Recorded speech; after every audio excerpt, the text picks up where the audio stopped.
আমরা এখন ধরনী পাহাড় ট্র্যাক হাঁটছি, খুব কষ্ট হচ্ছে, তোমরা দেখতে পারো বিশাল রাস্তা।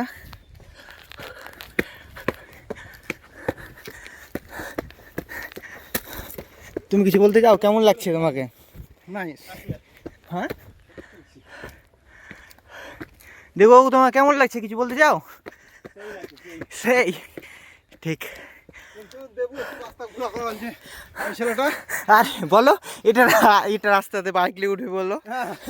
এই ছেলেটা বলছিল ওর একটা হাঙ্ক আছে, এই রাস্তা দিয়ে গাড়ি চালিয়ে উঠবে। ঠিক ঠিক। আমরা মানা করলাম, সে কিছুটা উঠে গেছিল।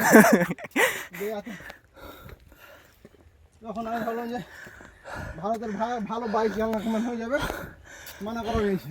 ঠিক ঠিক।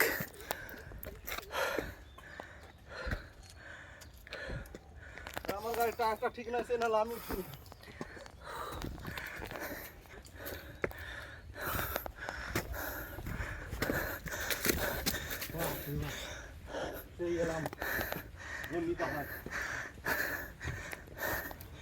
অবশেষে আমরা ধনী পাহাড় পৌঁছে গেছি।